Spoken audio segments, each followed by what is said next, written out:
¿Qué tal, amigos? Qué bueno que están con nosotros aquí en Estrategia de Negocios.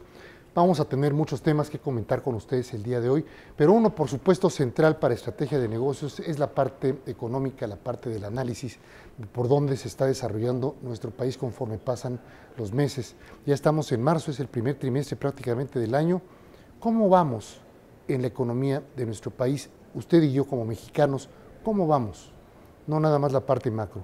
Está con nosotros el día de hoy el licenciado Antonio Castro. Él es el director general y presidente de CAPEM Oxford, un despacho muy importante de análisis económico financiero aquí en nuestro país, y nos da mucho gusto darte la bienvenida, como gracias, siempre. Efraín. Y a mí me da mucho gusto estar contigo. Así es, gracias, muchas gracias, sobre todo ya después de que me talacharon a mí también, sí, ¿verdad? No me digas, pero bueno, bendito sea Dios, ya está todo. Ya, esto ya de aquí para adelante. Ya de aquí para adelante. Nos vas a enterrar a todos. Vas a ver que sí. Vas a ver que sí. Vas a ver que sí. Bueno, pues entonces platícanos. Hay tres temas muy importantes que se han discutido y van a continuar discutiéndose en este mes de marzo, ¿no? Sí, bueno, yo creo que el primerito es, finalmente pasaron las reformas estructurales, las mejores reformas, en el peor momento. Caramba. ¿Te gustó? Es que la reforma energética, por ejemplo, ¿no? Sí, sensacional. Con este precio del petróleo. No, eso no se esperaba. Finalmente la idea de la reforma energética se vino persiguiendo desde hace años. Así es. Y el gran problema, yo creo, de la administración actual es que quisieron pasar las reformas estructurales aliados a la oposición. Y yo creo que ese fue un gran error. La fiscal es lo mismo, ¿no? Sí, también aliados con la oposición. Sí, la energética se aliaron al PAN, vale. Pero la fiscal con el PRD, ¡Ave María Purísima! Y así nos está yendo. Y así le fue al país todo el año pasado. La reforma fiscal fue esa mezcla, ese huevo revuelto que hicieron por alianzas, sí, salió pésimo para el país, ¿no? Y para las empresas. La población, ¿no? Y para las empresas. Encareció los productos, le subieron la carga fiscal a las personas, a las empresas se pueden mover. Yo como empresario me suben los impuestos, ¿qué hago? Subo precios. ¿Quién paga? El consumidor. Coca-Cola dejó de vender 4 Coca-Colas por per cápita el año pasado. Bimbo se está desplazando a otros mercados y a otros países. Perdiendo todo. Así, tuvo una pérdida año pasado fue espantoso muy fuerte Bimbo. Sí. Por ejemplo, Nestlé se está deshaciendo de su... Dicen que son operaciones estratégicas, pero se deshace de toda su cadena, de toda su operación de helados. ¿Sí? Los helados Nestlé se van con Herdes. Totalmente. Entonces, como que se están cansando y dicen, ya mejor me empiezo a achicar aquí en este país. Definitivamente, y vamos a diversificar el portafolio en otras zonas. Y les está yendo muy bien. Colombia va de maravilla. Están haciendo lo que debemos hacer nosotros. Lo que deberíamos hacer nosotros. Desgraciadamente hay otros países que también pecan de la misma brutalidad hacendaria de izquierda, que son populistas como Argentina, populistas como Brasil, populistas como Venezuela, populistas como Ecuador. O sea, finalmente, desgraciadamente todos los latinoamericanos sufrimos de las mismas torpezas. Y lo hemos repetido muchas veces sí, desde los 70, ¿no? Sí, caramba. ¿Te acuerdas de los planes australes, tropicales? Sí, totalmente. Los pactos mexicanos, todo lo que se Nuestro hizo, plan ¿no? Azteca, que también Nuestro valió plan cacahuate. Azteca también, y todo en el mismo periodo ya para los jovencitos, fue en los 80s. En los 80s, por ahí fueron todos esos planes rimbombantes y sin sentido, ¿no? Y lo bueno es que ya pasaron las reformas estructurales, desgraciadamente se derrumba el precio del petróleo, y este derrumbe se debe a dos factores. Uno, Estados Unidos desarrolla la nueva manera de explotar yacimientos de gas shale, de lutitas, claro, a través del fracking, que simplemente consiste, lo que pasa es que mucha gente se preocupa, oye, hay mucho petróleo en el mundo. ¿Saben qué es el petróleo? Es materia orgánica descompuesta, dicho de otra manera, bosques, animales que los fueron cubriendo las capas y se pudrieron, y ese es el petróleo. Es el petróleo. Entonces, el globo terráqueo está atascado de petróleo, la bronca es sacarlo. Claro, y cada vez con tecnologías más costosas. O diferentes. Diferentes. El fracking es una tecnología no tan costosa, se habla de que anda entre 30 y 35 dólares sacar un barril de petróleo a través del fracking. Pero andas en los márgenes, o sea, para que te sea conveniente con el fracking. Ahora, en aguas profundas, ahí no te sale 60, 70, ¿no? 80 dólares ahí. Y ahorita el precio te rebasa. Y el gran problema para México es que tenemos yacimientos de petróleo de lutitas en el norte de Chihuahua, Coahuila, Nuevo León, Tamaulipas completo y Veracruz. ¿Sí? Entonces, te digo, la mejor reforma en el peor momento. Pero bueno, ya vendrán momentos mejores. Ya vendrá. Ahora, por lo que he leído también yo, y visto en diferentes análisis, no vamos a ver nuevamente precios de $100 que son los convenientes a México, 80 no en dólares. El corto plazo. No en el corto plazo. No en el corto plazo. Hay muchas reservas ahorita en Estados Unidos, Hay una sobreproducción, o sea, Rusia. Es más, hoy en la mañana, bueno, no, la semana pasada salieron un anuncio de que ya no tenían dónde guardar el petróleo. O sea, todos los países están tratando de comprar petróleo barato. Así es. Previendo. Pero espérate, o sea, que ellos tampoco consideran que podía mantenerse mucho, pero finalmente ya llenaron todos los depósitos. Están comprando barcos petroleros que de los años 70, 80 los están arreglando y los tienen ahí guardando petróleo almacenado. ¿Por qué? Porque quieren comprarlo barato. Y nosotros atorados porque no podemos producir más petróleo tampoco. No tenemos inversión. Se nos No ha derrumbado la tenemos producción. Se nos ha derrumbado la producción. Se nos bajó la producción. Sí. Vamos a tener que importar más gasolinas. No, pero además, no, petróleo. vamos a tener... Y petróleo. Pero espérame, el gobierno está fascinado importando gasolinas. Sí, claro. O sea, ¿por qué? La compra a 7, 8 pesos el litro y la vende a 13, 14 pesos, según el carro que traigas. Entonces, está sacando cerca de 80,000 millones de pesos pues están hechos en la vida Hacienda. Con eso va compensándose. No, perfectamente, este año estaba teniendo un sobrante de ingresos. No obstante que se le cayó la mitad de los ingresos del exterior, a través de cobrarnos a todos nosotros más gasolina, más los precios de la gasolina, van a salir bien. Ahora, ¿cómo andamos en inflación? Porque luego las amas de casa, eso es lo que resienten. No, ahí sí. está el problema para la sociedad, la parte micro. Cuando yo llego al súper o al mercado y compro el pollo o los higaditos, que se inflama el hígado, ¿no? Sí, no. Desde el año pasado, obviamente, toda la mayor carga fiscal se fue transfiriendo a precios. Y entonces el ama de casa ha tenido que pagar una inflación de 7, 8%, casi del doble de la que es oficialmente reportada. Y si te gusta la carne, bueno, te gusta la carne, las carnitas, la carne de res, esa está aumentando. La carne de res está impagable también. 40%. Está creciendo el 40% el precio. O sea, el pollo, el huevo, caramba, y bueno, la gente que come, pues verduritas. No puede ser. Es que yo fui una vez después de salir del hospital, fui al súper, me encontré que el huevo ya había cambiado de precio muchísimo también, Totalmente, ¿no? totalmente. Entonces dije yo, bueno, ¿qué son huevos orgánicos o qué no? Es huevo normal. Sí. Entonces lo que está ocurriendo es que con esta política fiscal supuestamente populista de cobrarle más a los que más tienen, porque te acuerdas aquel fue exactamente el eslogan de Videgaray, que los que más ganan, más paguen. Bueno, pues el que más gana, más paga, tiene cómo pasárselo a precios de sus servicios, de sus bienes que vende. Y el que paga es el amolado de siempre. Ese no tiene para dónde hacerse más que pagar. Y la inflación está altísima. Bueno, tenemos esa problemática, digamos, ¿no? Sobre todo la inflación derivada tanto importada como generada internamente. Totalmente, ¿no? totalmente. Porque no tenemos la productividad ni la competitividad que deberíamos de tener. Sí, ¿no? Ese es un punto muy importante. Luego tenemos la parte también de la reforma energética, que ya la platicamos. Sí. Y la tercera parte, ¿qué sería? El tercer punto. Yo me iría directamente a la perspectiva de que Estados Unidos suba la tasa de interés. Y eso va a 18 de marzo más o menos. No, ese va a ser un anuncio. Todo el mundo espera que sea a mediados de junio, cuando suba la tasa de interés. ¿Qué ocurrió? Que durante en los últimos 3, 4 años llegaron carretadas de dólares al mercado mexicano, al mercado de CETES, a la Bolsa Mexicana de Valores. Por ejemplo, ¿sí sabes por qué llegamos a niveles de arriba del 15 pesos por dólar al cierre del año pasado, de 2014? A ver, ¿por qué? Porque salieron 6,700 millones de dólares que estaban en CETES. Ahora, eso yo no lo entiendo. Yo, persona física normal, que no conozco de economía y finanzas, ¿por qué salió tanto dinero? Porque simplemente había la perspectiva de que Estados Unidos subiera la tasa de interés. Eso es suficiente. Eso. ¿Pero qué es eso para ustedes, amigos? ¿Qué significa eso? Muy sencillo. Sí, simple. Por costo de oportunidad, nada más por seguridad, me conviene más el dólar, y rendimiento. Aunque la tasa de interés no sea tan atractiva como la mexicana. Pero la seguridad no te la paga Pero nadie. la seguridad no me la paga absolutamente nadie. El gobernador del Banco de México previó y está proponiendo subir la tasa de interés anticipadamente. Esa es la lógica. La lógica, pero espérame, ¿qué va a pasar ¿Pero con qué implicación tiene eso, con los empresarios, con los créditos? comerciantes? Eso, te sube la tasa de interés, te sube el costo financiero, ya te subió, bueno, y no hemos llegado al tipo de cambio. Ese es otro punto medular, ya te subieron los costos importados. Acuérdate que el 60% de lo que comemos y nos vestimos es importado. Es que eso es importantísimo. Sí. Mucho del huevo, de la carne, no huevo no, pero la carne, el pollo, es importación. Gran parte sí. Hasta las frutas. Las frutas son los higos, los duraznos, claro. Los mangos vienen de Filipinas, ahora peor. Ahora es increíble, ¿no? Como si no tuviéramos aquí mangos petacones, ¿no? Son deliciosos, lo que pasa es que pues no tenemos... Pero a veces la manzana, la fruta, por ejemplo, importada es más barata que la fruta mexicana. Ese es el punto medular. No hay manzana más dulce, más maravillosa que la manzana de Chihuahua. Por supuesto. Pero es carísima. No, pero el problema de los de Chihuahua es que hay problemas con los intermediarios. También. Yo tengo amigos que traen sus cargas aquí a la Merced, no les compran, los bloquean y se les pudren. Y tienen que andar puebleando manzana, para venderla. Y compran la manzana Star King de Estados Unidos. Por supuesto, sí, de Washington. Sí.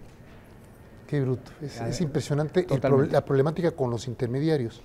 Ahí deberían de estar atacando los señores del gobierno cómo romper ese intermediarismo, que son mafias. Totalmente, pero desgraciadamente eso llegó para quedarse. Ya tenemos siglos con eso y no va a parar. Es increíble. Sí. Entonces, todo esto que está diciendo Toño, ¿cómo nos va a afectar? ¿Cómo también nos puede golpear por otro lado, que a mucha gente la tiene muy nerviosa? Vamos a comentarlo después de unos mensajes.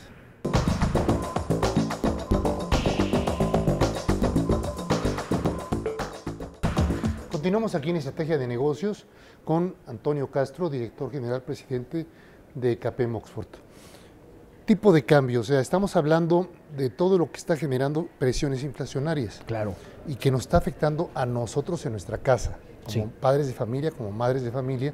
Entonces, el salario, que ayer era un salario razonable para nosotros, hoy se empieza a encoger por la presión de los precios.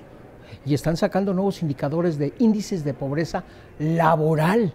O sea, algo que es contradictorio a todos los principios. Cuando pensábamos, una persona que tiene empleo, pues ya salió de la pobreza. Bueno, no. Al parecer estamos regresando porque los salarios no alcanzan para comprar los satisfactores mínimos. ¿Estás insinuando que nuevamente, como en algunas décadas pasadas, se está empezando a encoger, por ejemplo, la clase media laboral? Sí, pero se encoge y se va para abajo. Y se va para abajo. Digamos, aunque suene muy feo decirlo, pero se está proletarizando. Pauperizando, diría yo. Exactamente. Es muy grave esa palabra. Totalmente, totalmente. Y desgraciadamente, bueno, estamos hablando del tipo de cambio que está ocurriendo. Todo está dependiendo muchísimo de la decisión que tome la Reserva Federal. O sea, han llegado cerca de 400 y tantos mil millones de dólares a México. ¿Pero qué tiene que ver la Reserva Federal con nosotros? Voy para allá. No, con el tipo de cambio.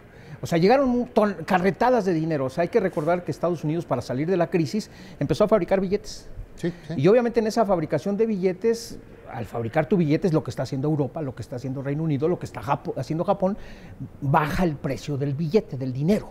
Entonces, además, no pagan intereses. Y además, como por experiencia mexicana, eso también puede ser una presión inflacionaria. Totalmente, después. Pero primero, es más, por ejemplo, hay países en los que tienes que pagar porque el banco te guarda el dinero. Uno es Suecia, otro es Suiza, Japón. Tienes que pagar para que Entonces, ¿qué hacen los inversionistas o los ahorradores?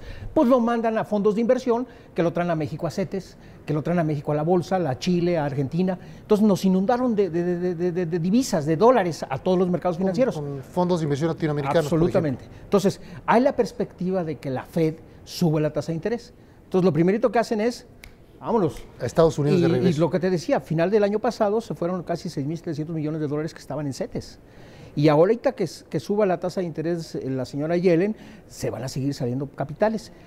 Bendito sea Dios, Agustín Carstens tomó medidas muy inteligentes. Primero que nada, desde la semana pasada, la pasada, sí, ya me hago bolas, empezó a subastar 54 millones de dólares diarios, sin ningún mínimo. Acuérdate ¿Qué significa eso para nosotros? Significa que eso permite estabilizar el mercado. El problema del mercado para que suba el tipo de cambio es que no hay suficientes dólares. Llegamos muchos a comprar dólares, pero no hay, sube el precio. Entonces se deprecia la moneda. Entonces lo que hace es ofrecer dólares. Y mira, aquí hay un montón de dólares, órale, el que quiera comprar aquí están. Entonces, pues sí, no te toca, los compras más baratos. Así como otras ocasiones el Banco de México recoge dinero, exacto, en esta ocasión avienta dólares. Ajá. Para que el mercado diga, en lugar de que llegue el peso hasta los 16 pesos por la presión del dólar, exacto, pues que se quede en 15, 50, por ahí más o menos. Entre los 15 y 16, es que ande bailando por ahí. Por ahí anda bailando el jarabe. Totalmente. Porque no lo veo que abandone los 15 altos, ¿no? Yo no tampoco lo veo. O sea, finalmente todas esas presiones, y va a haber más presiones de aquí a que suba la tasa de interés de Estados Unidos, por eso este mecanismo va a durar 3 meses, de aquí hasta junio, que teóricamente sube la tasa de interés de la Fed. Y hay que ver cómo y cuánto la va a subir. Y hay otro mecanismo... ¿Y luego qué, la subiríamos nosotros? No, eso al parecer Agustín Carstens había avisado que si empezaba la perspectiva de que subiera la tasa de interés de Estados Unidos, podía anticiparse México a subir la tasa de interés. Ya lo está haciendo. No todavía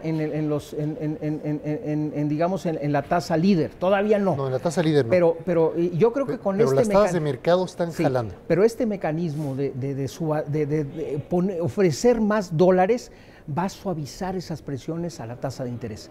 Bueno, te voy a decir otra cosa. Subir la tasa de interés quiere decir retirar dinero de circulación. Claro. Frenar la economía. No puedes. México no está para frenar la economía. Entonces, qué bueno que a alguien, o pues, no sé si fue Agustín Cárcel, o a alguien del equipo de Banco de México se le ocurrió esto. Me suena que es naturaleza de Agustín Cárcel bueno, y su grupo de gobernadores. Entonces, y tienes razón, ¿para qué demonios queremos 190 y tantos mil millones de dólares? Para momentos como este. Sí, pero no tiene caso deshacerte de ellos. Simplemente la propuesta era, ya no voy a acumular más reservas. ¿Cuál es el porcentaje? ¿Cuántas reservas acumularía de aquí a junio?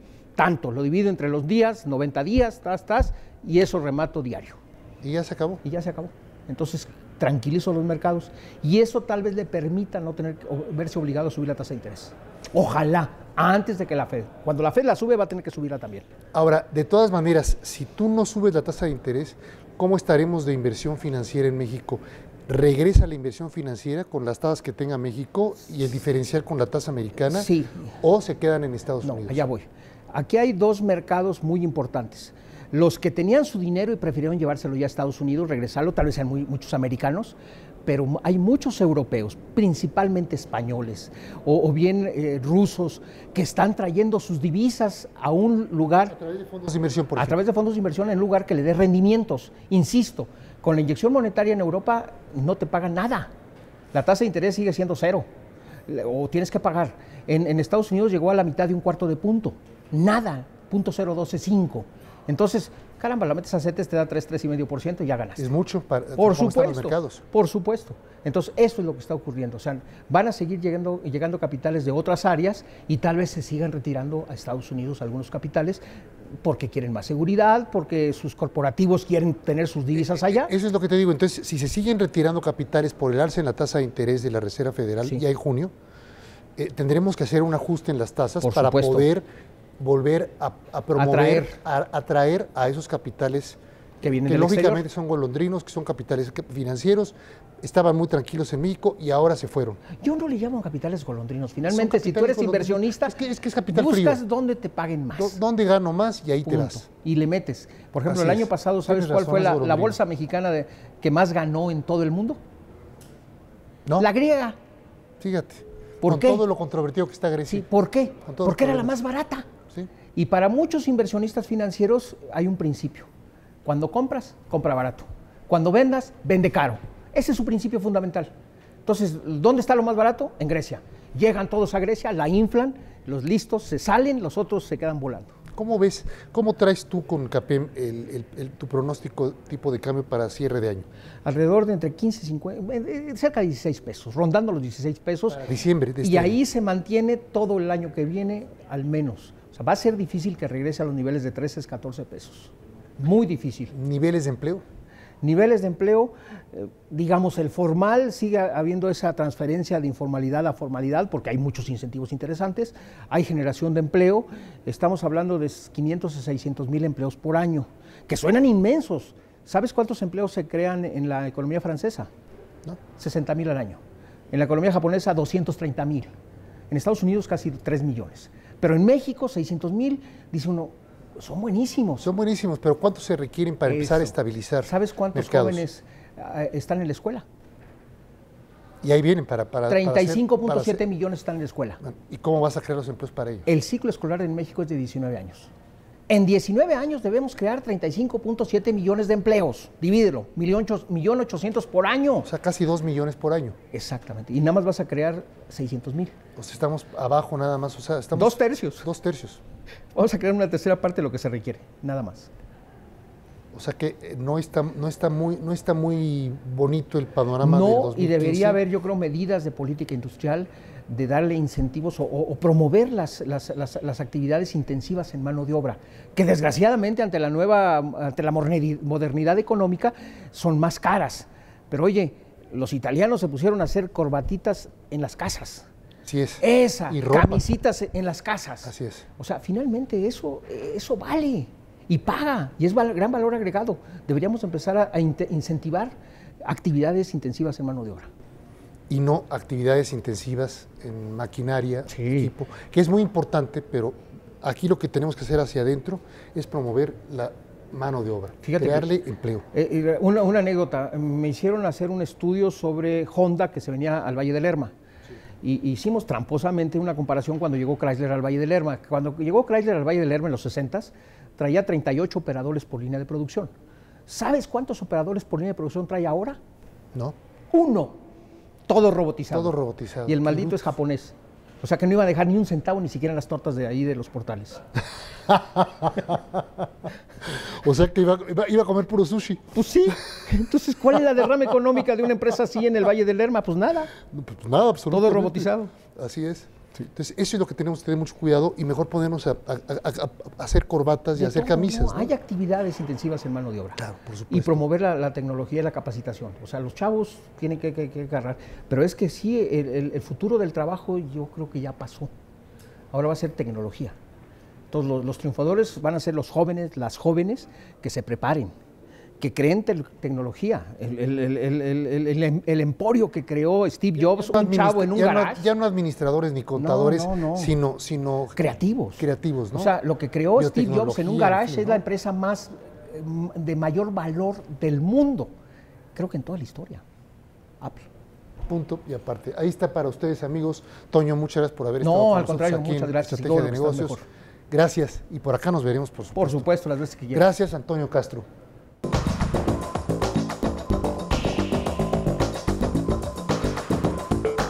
Bueno, uno de los temas fundamentales en materia de negocios, de finanzas, es también la salud. A veces descuida uno mucho la salud en el trabajo. Está uno todo el tiempo sentado, va a comidas, sube uno de peso, se descuida y empiezan las enfermedades. Las típicas, ya sabe usted, obesidad, diabetes. Pero hay un tema que queremos platicar con ustedes el día de hoy y es el de todas las enfermedades renales. El problema renal en México también es alto. Está con nosotros el doctor Juan Ardavín Ituarte. Él es precisamente médico interno y nefrólogo. Y también él trabaja en una organización que se llama Nefros, Nefrólogos Especializados, que hacen precisamente todo lo que es bienvenido. Muchas aquí gracias. a Estrategia de Negocios. En Nefros, ¿qué hacen ustedes? Nefros somos un grupo de especialistas en enfermedades renales con diferentes subespecialidades, digamos, con diferentes enfoques dentro de la enfermedad. Y en general, pues atendemos a toda la variedad de pacientes con enfermedad renal y pues en su parte de diálisis, que es el reemplazo de la función renal cuando la enfermedad, la función renal se pierde por completo, y pues eventualmente también trasplante. Claro, el trasplante que también ahora está de moda, trasplante hasta de hígado ya, ¿verdad? Así es, el trasplante de hígado, que a veces incluso van juntos cuando hay enfermedades que afectan a ambos órganos, pero nosotros solamente específicamente al trasplante de riñones. Ahora, ¿qué pasa en México que está aumentando de manera, yo diría preocupante, no alarmante, pero sí preocupante, los problemas de riñón? Pues no solamente en México, sino en todo el mundo, la enfermedad renal crónica, que específicamente es la pérdida progresiva de la función renal, está aumentando de forma muy preocupante y pues es asociado principalmente a dos grandes enfermedades muy prevalentes en todo el mundo, diabetes e hipertensión. Ahora, entonces eso te provoca problemas con los riñones. La diabetes es la principal causa de enfermedad renal y de pérdida progresiva de la función renal, porque bueno, esta enfermedad, la diabetes, al tener niveles elevados de glucosa en la sangre todo el tiempo va dañando los pequeños vasos sanguíneos que pues a su vez dañan varios órganos, los ojos, el corazón y entre ellos los riñones de una forma muy, muy importante. O sea, el riñón juega con todo el cuerpo. Así es, todos los órganos están interrelacionados, ¿no? Es además un problema difícil porque habitualmente es silencioso, la gente no sabe, muchas veces sabe que tiene diabetes, sabe que tiene hipertensión, pero no saben que tienen daño renal y no lo saben hasta que empiezan a tener síntomas, pero el paciente no comienza a tener síntomas hasta que la enfermedad ya está muy avanzada, incluso hasta que ya más bien hay que sustituir la función renal y pues ya no se puede hacer nada para revertirlo. Con las diálisis y luego buscar un riñón, ¿no? Así es, la diálisis es la primera, digamos, arma que tenemos para sustituir la función renal, no cura los riñones, sino que simplemente sustituye la función que los riñones ya no pueden realizar realizar, y pues el trasplante, por supuesto, es un riñón nuevo que va desde luego también a suplir la función de los riñones nativos. Cuando hablamos de enfermedad renal crónica, hablamos de la función renal como una unidad, es decir, los riñones, que son dos, funcionan como si fueran un solo órgano. Okay. Y estas enfermedades metabólicas que involucran a todo el cuerpo habitualmente dañan por igual a los dos riñones, de forma que ambos órganos están dañados y pues es una sola función renal que se va deteriorando. Ahora, en la parte preventiva, ¿qué es lo que podemos hacer para evitar que nuestros riñones sigan dañándose? Bueno, desde luego el estilo de vida sano es muy importante, mantenerse dentro de un peso adecuado, hacer ejercicio, tener una dieta adecuada, conocer nuestro estado de salud. Insisto mucho en que la gente no se da cuenta que tiene enfermedad renal hasta que es muy avanzado, de forma que acudir de forma habitual al médico y hacerse chequeos. De manera muy global, en cuanto a la dieta, por ejemplo, tratar de mantener una dieta baja en carbohidratos, en azúcares, baja en sal. La sal, el consumo excesivo de sal se ha asociado mucho a hipertensión y deterioro progresivo de la función renal en los pacientes que tienen estos problemas. Y pues desde luego el estilo de vida sano, no fumar, el tabaquismo también. El tabaquismo afecta a todos los lechos vasculares, es decir, todos los pequeños vasos sanguíneos, y dentro de ellos pues están también los riñones. Entonces la función renal también se puede afectar por el tabaquismo. También el exceso en el consumo de alcohol puede afectar también tanto diabetes, hipertensión, aumentando el problema y teniendo un impacto sobre la enfermedad renal. Pero es peor el cigarro para el caso de los riñones. Exactamente. El tabaquismo tiene un impacto directo más claro. Y los carbohidratos, me llama la atención el carbohidrato, entonces es muy malo por muchas cosas cuando lo excedes. Así es. ¿No? O sea, las pastas, los espaguetis, los bolillos, los panes, todo lo que son las harinas. Así es, todo lo que son las harinas, pues, sobre todo en exceso, cuando no hay un equilibrio adecuado dentro de la dieta, pues eso en el paciente que tiene ya propensión a ser diabético aumenta su riesgo, el paciente que ya es diabético aumenta su descontrol, y esto es lo que eventualmente llega a dar el daño renal. El daño renal, es decir, el daño a estos órganos, a los riñones, que se presenta en diabetes e hipertensión, tiene una serie de causas muy complejas, pero entre ellas es el aumento en la presión y el aumento en la filtración, y esto va de la mano también con el exceso de glucosa en el cuerpo, que va dando daño a nivel molecular en las células que digamos, que se encargan de filtrar la sangre. Sí. Bueno, ¿y cuántas veces vamos a las oficinas y nos damos cuenta que se bajan a planta baja los ejecutivos, los directivos a fumar? Claro. Porque están muy nerviosos, y para calmar los nervios, ¿qué hacen? Se echan su cigarrito y al rato ya fue una cajetilla diaria. Entonces, esto parece que no hace daño, pero cuando tienes 25 años probablemente no estés todavía muy dañado, pero ya cuando se llega a una edad que se está acercando uno, digamos, al otoño de la vida, ¿verdad? Hay que tener mucho cuidado, ¿no? Otro de los puntos muy importantes en cuanto a prevención de enfermedad renal es el consumo de medicamentos. La automedicación, el exceso de consumo, sobre todo de analgésicos, es muy dañino para los riñones. Muchas veces la gente consume medicamentos, incluso algunos naturistas, o digamos, pero sin saber realmente qué está consumiendo y qué efectos secundarios puede tener, los cuales en algunos casos pueden ser dañinos para algunos órganos, incluidos los riñones. Y por algún motivo los mexicanos somos todos doctores, somos todos médicos, ¿no? Entonces todos nos autorrecetamos. Hay medicinas para las migrañas ahora sublinguales, ¿no? Sí. Que quitan en un instante el dolor de cabeza, ¿no? Las migrañas. Pero yo imagino que no se pueden estar tomando como si fueran chocolates, ¿no? Específicamente los analgésicos, como esos que mencionas, son muy tóxicos para los riñones. Entonces, claro que cuando hacen falta hay que utilizarlos. Una vez cada 6 meses, ¿no? Con una vigilancia médica, y de tal forma que no lleguemos a los niveles tóxicos, ¿no? Si uno lo hace indiscriminadamente, pues fácilmente tiene un efecto negativo no solamente sobre los riñones, sino sobre otros órganos también. Ahora, en la revisión frecuente que tenemos que hacer de todo el cuerpo, ¿qué es lo principal para poder ver cómo están los riñones? ¿Una biometría hemática o una química sanguínea? En general, la química sanguínea, hay un parámetro que se llama creatinina, que es con lo que nosotros estimamos la función de los riñones. Es decir, dependiendo del nivel de creatinina en la sangre, podemos estimar qué tan cercano a lo normal está la función de los riñones de una persona. Ese es un punto en cuanto a la función de los riñones. Otro punto muy importante es el examen de orina. En el examen de orina podemos ver la presencia de proteínas. Uno de los daños iniciales, sobre todo asociado a diabetes, en los riñones es que los riñones empiezan a dejar que se filtren proteínas a la orina, lo cual es completamente anormal. Y este es un marcador de daño inicial de los riñones que cuando se identifica tempranamente, pues es una buena alarma para saber que hay que hacer algunas cosas para disminuir el daño y evitar que progrese. Entonces, básicamente la revisión médica, que incluye una revisión general, medición de presión arterial, saber los niveles de glucosa, conocer nuestros niveles de creatinina, conocer si tenemos alguna anormalidad en el examen general de orina y pues obviamente el estudio general que incluye el perfil de colesterol, etcétera, la biometría hemática y todos estos otros parámetros. Con todo eso que es muy sencillo, su médico general le puede hacer todos sus estudios, puede usted verificar cómo está el hígado, cómo están los riñones, en fin, todos los aparatos, todos los sistemas, todo lo fundamental de nuestro cuerpo, para de esta forma, pues no evitar que morir, nos vamos a morir todos, ¿verdad? Pero por lo menos llevar una calidad de vida y una vida prolongada, si es posible, pues con mucha calidad de vida, ¿no? Si usted quiere saber más al respecto, no sé si tienes alguna dirección de Twitter. Sí, es JMAI24. JMAI24, arroba JMAI24, es el Twitter del doctor Ardavín, para que usted pueda tener más información, comunicarse directamente con él, hacerle preguntas, en fin, si a usted le interesa el tema, arroba JMAI.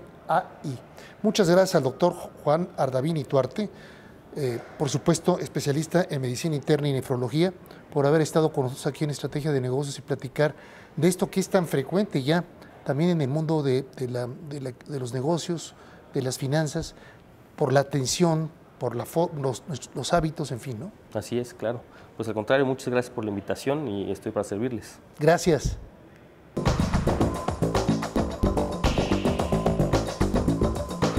Y fíjese que me encontré con esta revista ahora a propósito del tema que estábamos hablando del doctor Ardavín, Salud Factor RH. Esta es una revista que habla específicamente de medicina de salud, pero para usted y para mí, no para los médicos, o sea, para que estemos conscientes. Y precisamente el artículo de portada es sobre cuida tus riñones, ¿no? Que es fundamental, pero algo que me llamó la atención, pero mucho la atención, es que tienen secciones de inversionistas, por ejemplo, y laborales. ¿Cuánto cuesta un empleado enfermo? ¿Cuánto le cuesta a la empresa el que se esté enfermando cada rato el empleado? Está con nosotros la coordinadora editorial precisamente de esta revista, Engue Chavarría. Bienvenida, Engue. Muchas gracias, Efraín. Les agradezco mucho la invitación a ti y a todo tu público que nos está viendo. Y pues bueno, los invitamos a que lean Salud Factor RH. Básicamente es una revista que se publica mensualmente. ¿Es mensual la revista? Exactamente, Efraín. Y lo que nosotros queremos aportar en esta ocasión es dar el mensaje a la gente de prevén una enfermedad, por ejemplo, en esta edición que hablamos sobre la enfermedad renal crónica que hace un momento la abordaste, pues básicamente se está convirtiendo en la tercera causa de muerte de los mexicanos. Sí, los mexicanos podemos prevenir, realmente tenemos muchas enfermedades de los excesos, comemos muy mal. Pero es que somos excedidos en todo, ¿no? O sea, las sales, las grasas, el cigarro también, bueno, el cigarrillo lo usamos muchísimo, ¿no? Entonces, abusamos en general, mucho de nuestro cuerpo. Pues es nuestro temperamento, pero hay que tener más calma con ese temperamento, bajar de peso, evitar la diabetes, por supuesto, y hacernos chequeos periódicos para evitar, como decíamos, enfermedades como el riñón. Y cheque aquí también las secciones de negocios, como caso del cuánto cuesta un empleado enfermo, o también, por ejemplo, el termómetro, ¿cómo se llama? La sección del inversionista. El inversionista que cuida su Y a los bolsillo. empleados domésticos, ¿quién los protege? Entonces, también todo esto lo iremos viendo con ustedes a lo largo de los programas. Muchas gracias, por supuesto, a Engue Chavarría, la coordinadora editorial de la revista. Y éxito, mucho éxito con Factor RH. Muchísimas gracias, Efraín. Aquí le estaremos platicando con ustedes. Gracias.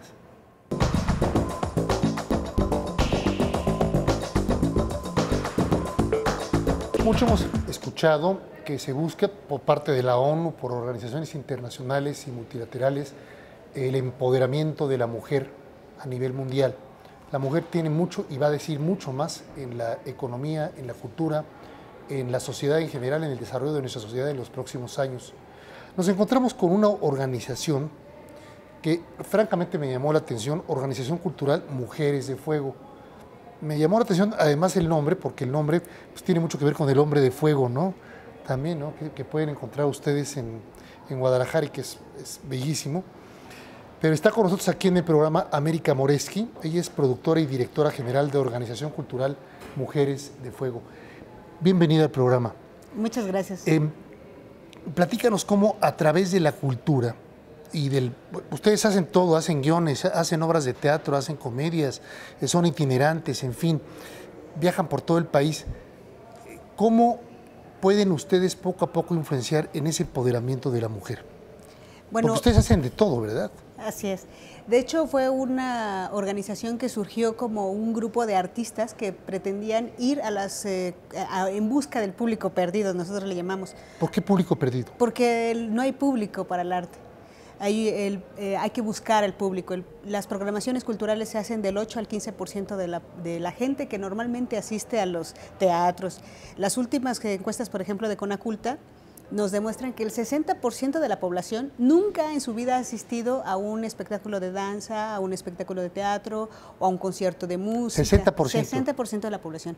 El 40% no quiere decir que sí haya asistido, sino que alguna vez en su vida asistió a uno de estos espectáculos. Entonces, en esta idea buscamos al público, ¿dónde estaba el público perdido? Es decir, los programadores culturales no hacían estrategia de captación de nuevos públicos. Entonces, nos fuimos a las comunidades a buscarles. Pero nos dejaron, ahora sí que nos dejaron los compañeros y nos quedamos las puras chicas. Y entonces dijimos, bueno, vamos a trabajar con las mujeres con las que estamos. Y empezamos a trabajar el trabajo de arte y cultura para el desarrollo, pero con una visión de género. Lo que se me hizo interesantísimo, ustedes empoderan a las mujeres, por ejemplo, a la sociedad en general, pero sobre todo en particular a las mujeres, con el arte, con la cultura que ustedes van llevando de pueblo en pueblo, de ciudad en ciudad. ¿Cómo lo hacen esto? ¿Es una consecuencia de, o ustedes llevan algún plan ya trazado? Tenemos un proyecto que se llama Teatro de la Visibilidad. Y es un poco visibilizar a lo que no es que sea invisible, sino que no queremos verlo, ¿no? Entonces, en este proyecto está desarrollado, vamos a trabajar con 3 conflictos, un conflicto personal, un conflicto comunitario y un conflicto social. Y se los proponemos a un grupo hacemos una convocatoria, llegamos a un pueblo, hacemos una convocatoria y les decimos, vamos a montar entre todos una obra de teatro. Es decir, es un trabajo territorial, no montamos una obra y vamos al lugar a hacer la función, sino que trabajamos desde de la propia comunidad. Entonces, por ejemplo, tenemos una experiencia que a mí me pareció interesantísima en 2010 con mujeres de Candelaria. Y entonces al principio no podían ni siquiera trabajar de frente en frente porque les daba pena mirarse ojo con ojo. Y empezamos a trabajar este trabajo de teatro, de danza. Y mira, terminamos haciendo funciones en la plaza del pueblo y las mujeres haciendo danza contemporánea. Entonces, de no poderse mirar, de tener que hacer los ensayos de espalda, ejercicios de espaldas para que no se vieran porque les daba pena, que ellas salieran y que con el compadre y todos hicieran su función de danza contemporánea. Ahora, ¿esto qué trae de beneficio económico o de empoderamiento económico a la comunidad? Pues bastante. Mira, por ejemplo, la cultura tiene un factor que se le ha, justo este factor económico, porque dice, ¿la cultura para qué? ¿Para qué sirve? Bueno, la cultura tiene muchas cosas. La primera es que genera un bienestar personal, genera calidad de vida y además, por ejemplo, el Cervantino genera una derrama cultural para Guanajuato. Toda la gente que vive en Guanajuato quiere que llegue el Cervantino. Claro. Entonces, estos espectáculos, por supuesto, empieza la señora a sacar que su carrito de tamales, que su carrito de elotes. O venden camisetas y venden pinturas para la cara, lo que sea. Entonces, hay una derrama cultural, una derrama económica y, por supuesto, una reactivación económica de la propia comunidad, porque la gente de otros pueblos o de otras comunidades viene a ver qué está pasando, el fenómeno cultural, y llega. ¿Les ha pasado a ustedes en tu organización? Así es. Sí pasa con estos proyectos que llevamos, por ejemplo, que te platico en Candelaria, como teníamos funciones cada sábado, el siguiente sábado que ya no tuvimos funciones, bueno, se veía casi la bola de que no había nadie, el desierto, ¿no? O sea, la ausencia se sentía de que ya estaba acostumbrado a el de los discos y todo esto, con esta derrama que te digo que es económica, ¿no? Entonces, la cultura tiene un provecho transversal, por supuesto, pero también, por supuesto, es generadora por sí misma de empleos, ¿no? Necesitas al que te haga la publicidad, a los actores, al músico, al que te haga la escenografía. Entonces, Pues es una... O sea, tiene beneficios horizontales y verticales, ¿no? Así es, totalmente. Y esto se puede hacer en cualquier localidad del país, Así es. con diferentes temas. Así es. Ustedes fundamentalmente organizan temas de conflicto local, comunitario, temas Con culturales. perspectiva de género, por lo general, pero también de inclusión social. Estuvimos trabajando también con comunidades de jóvenes en conflicto con la ley y nos fuimos a lo que antes eran las correccionales, ahora son comunidades de tratamiento para adolescentes. Entonces trabajamos con ellos y también fue yo digo, son programas de éxito, ¿no? Empezamos a trabajar con ellos y realmente... En las correccionales. En las correccionales, ¿no? Ahora se llaman comunidades porque, digamos, traen un modelo más garantista. Porque es nueva moda decir eso. Sí, claro.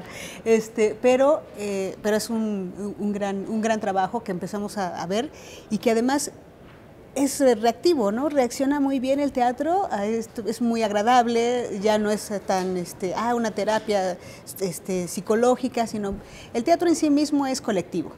Entonces te permite que uno haga la escenografía, que otro haga la producción, que otro actúe, que otro haga las luces, entonces genera una sensación de colectividad. ¿Y puedes tú incluir, por ejemplo, si alguien del público está interesado en trabajar o colaborar con ustedes, ¿se vale? Claro, por supuesto, se vale. Sí,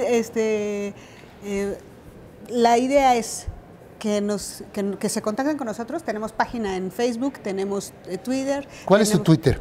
Es ORG-M de fuego. ORG. Bueno, @ORG. @ORG-M de fuego. M de fuego, así tal es. cual. ORG-M de fuego, ese es el Twitter, por supuesto con la @ORG-M de fuego. Así es. Y tu Facebook.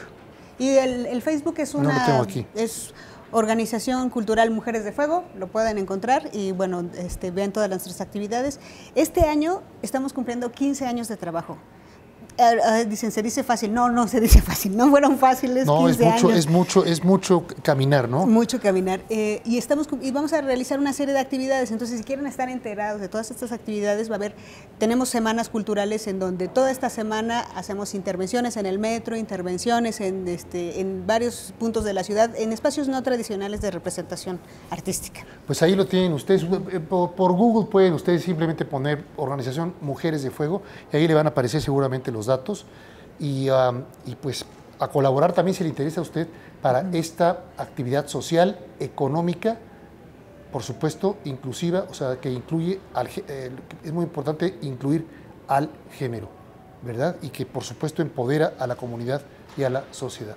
Muchas gracias a América Moresky, muchas gracias, productora y directora general de Organización Cultural Mujeres de Fuego, por haber estado con nosotros aquí. No, al contrario, por este Estrategia de Negocios. Y a ustedes, amigos, gracias por haber estado aquí en el programa. Pásela muy bien, descanse, muy buen comienzo de semana y el próximo domingo en punto de las 11 de la noche aquí por Telefórmula en Estrategia de Negocios de nuevo estaremos con ustedes. Gracias, hasta entonces.